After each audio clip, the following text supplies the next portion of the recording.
Hi, I'm John Hancock, Executive Dean of McGovern Medical School. Hi, I am Latanya Love. I am Dean of Education at McGovern Medical School. And we're here today just to have a general catch-up and discuss what's been going on over the last 2 years, which is as long as we've been in these respective roles. Yes, it seems like just yesterday that we came into these roles, but I think we've accomplished a lot in the past 2 years. Yeah, I think we really have. Yeah. It's going to be fun just to catch up on a few of the things that, a few of the highlights of these past 2 years. Absolutely.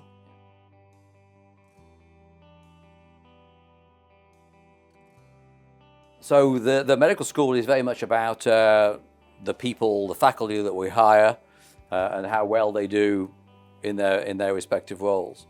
And the last 2 years has been particularly busy in terms of recruitment. We've brought on board a whole bunch of new leaders as department chairs in the basic science departments and some of the clinical departments, and we've recruited over 450 faculty. I think it is pretty close to that. Yes, yeah. So that's all been very exciting. Yeah, it really is. I think people, that's the heart and soul of our medical school, and it is a school and a place that always prioritizes the people. It's been nice to see all of the new chairs, the new leaders. I know that we have new leaders also in education. We've got new appointed assistant deans. We also now have a director of accreditation and continuous quality improvement. So it really shows us how we value people and making sure that we have people to accomplish all of the missions of the medical school. Absolutely. Everything we do is about people, about providing an environment where they can thrive, an environment where they want to come in the first place. And I think one thing that really marks us apart from many medical schools is that this is a place where individuals can really grow their careers. We like them to come in at entry level, get promoted, and then to eventually take on leadership roles. And I think par excellence, we're particularly good at that. And I know the faculty appreciate what we can do for them in that context. Absolutely. To your point, I am a product of this medical school, and I'm somebody who trained here. I came here 24 years ago. And it's just been amazing to see the growth. And I think you're right, it is a place that really values people first. And we have so many resources that we really can accomplish everything. And that is for all the people here. It starts from our students, it's with our staff, it's with our faculty. I think we really want to be a place where everybody has an opportunity to thrive. And we really want to be a place where people enjoy coming to school, where you actually enjoy coming to work. And I think that's the culture of McGovern Medical School and why people like me have stayed around for so long. And you've been here a long time as well. I have indeed, from 2008, and my itinerary is well known. I started in the UK, I came to the States for a few years, I went to Australia, and I came back. And as they say, I wasn't born in Texas, but I got here as fast as I could, and that's particularly relevant to McGovern Medical School. And to your point, I've been here since 2008, and it's been a fantastic journey. I've been given huge opportunities, and it's been a pleasure to be here and to grow and take on different roles. And it's been a fantastic journey for me. Yeah, and I think, you know, our kind of backgrounds and stories really helps us in our leadership positions to really make sure that we are equipping the next generation with the tools that they need to succeed, and making sure that we have support offices such as faculty affairs, such as student affairs, anything we have to make people really do well here. Absolutely, and a mentorship, as you've alluded to, is really key to pretty much everything we do, be it for students, for fellows, for residents, and for faculty as well. Absolutely. We all need mentors, and absolutely, we're particularly good at that, I think.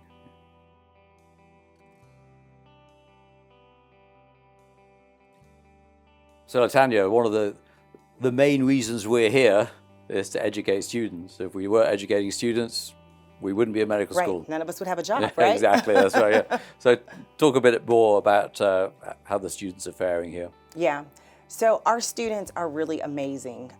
Our medical school continues to be extremely competitive. We get well over 5,000 applications every year for our 240 spots. That's remarkable. It's remarkable.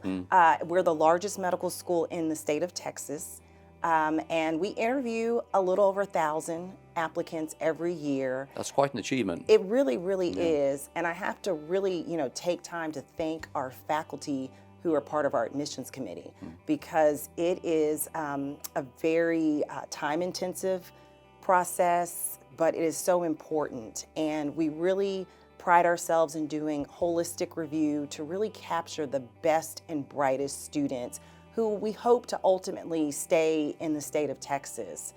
So our students, we continue to welcome them to the McGovern family.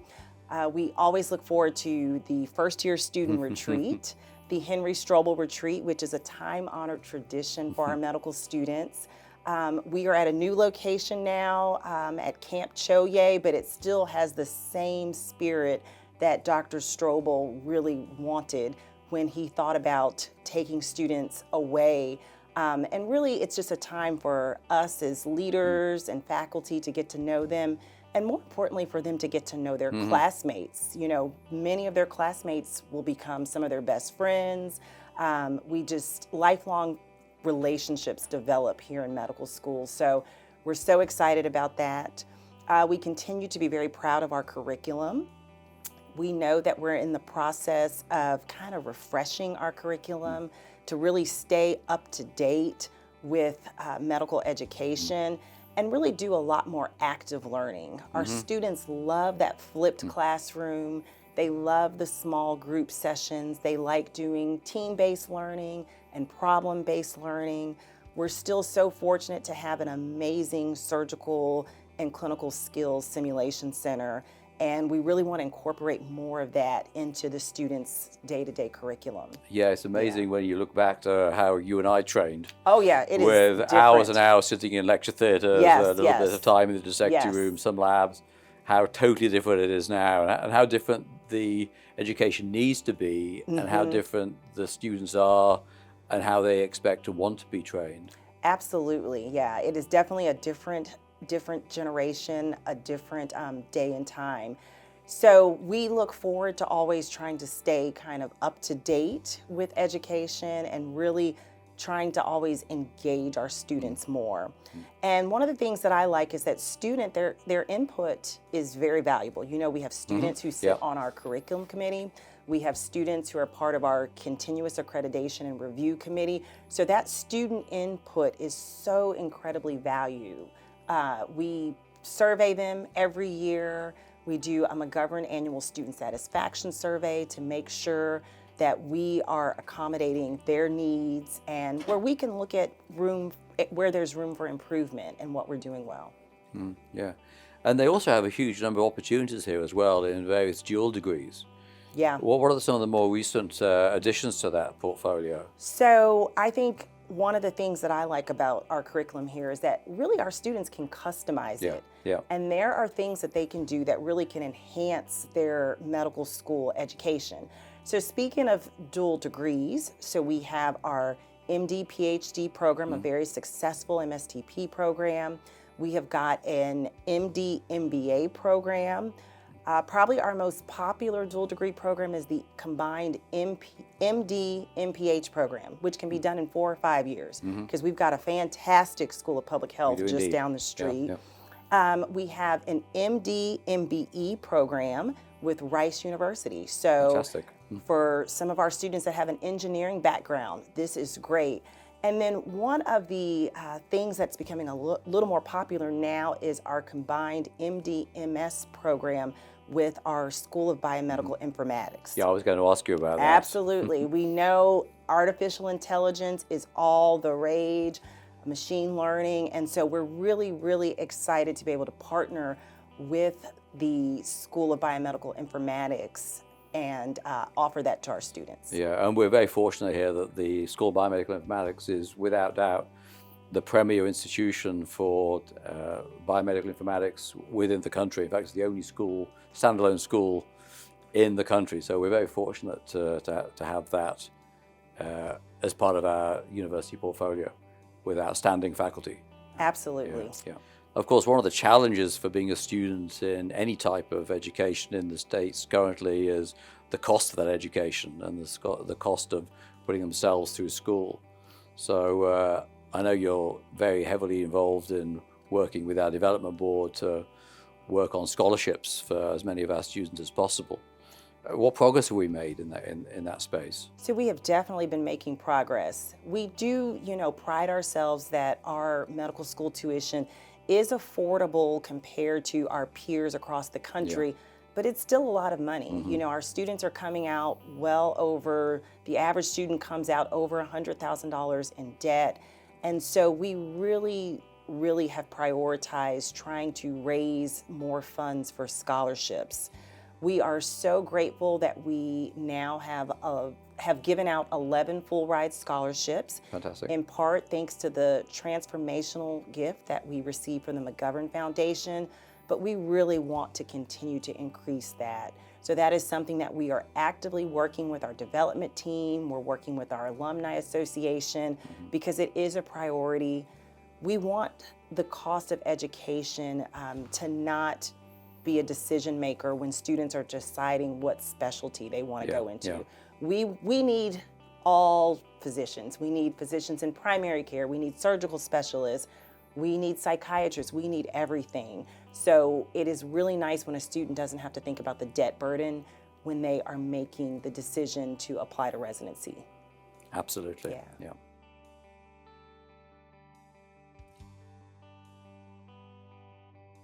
So research, another one of our mission areas that I think we have done really well in. So tell us a little bit about some of the progress and some of the things you're kind of proud about in our research endeavors.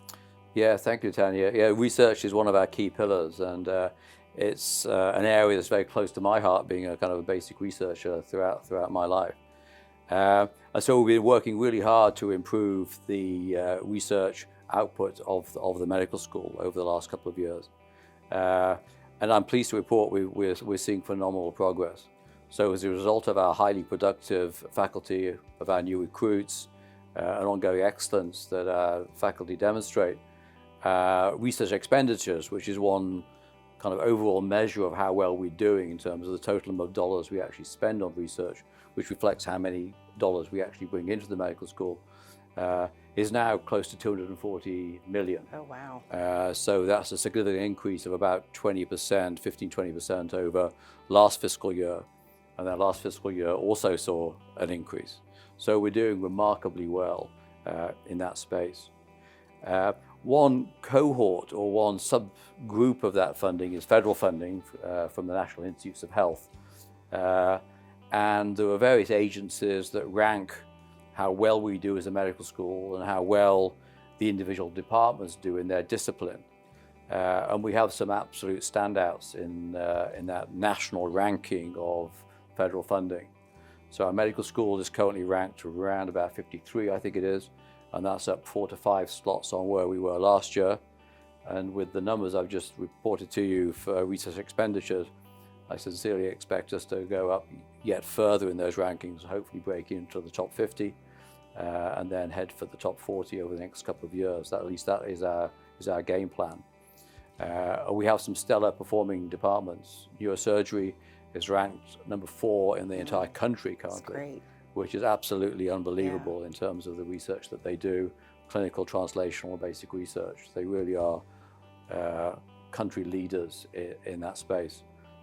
Helped as well by the new recruitment of a new chair of neurosurgery, Dr. Jack Morkos, and the promotion of Dr. Tandon to a vice president role for his outstanding research program.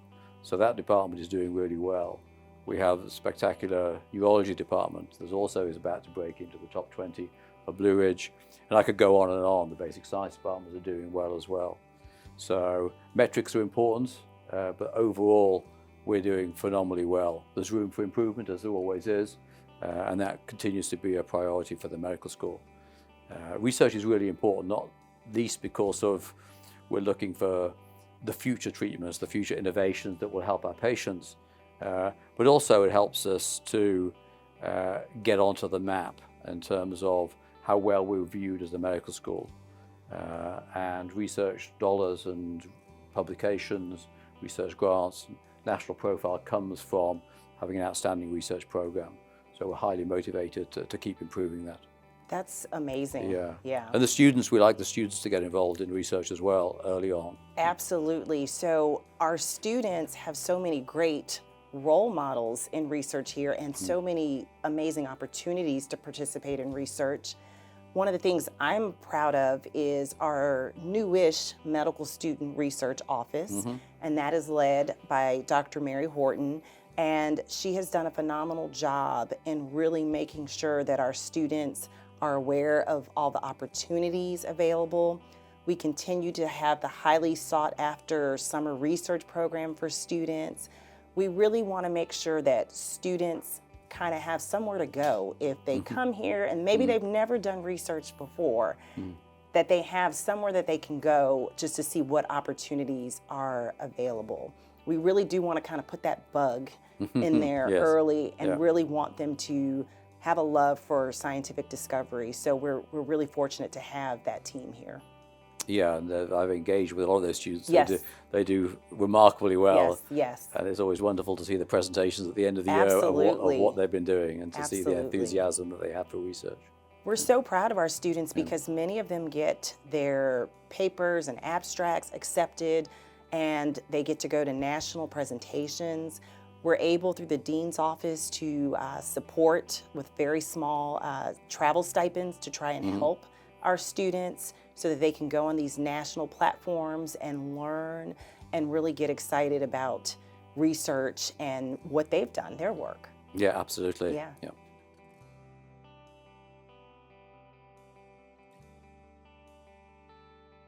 So with all of this activity, we need places for it to occur.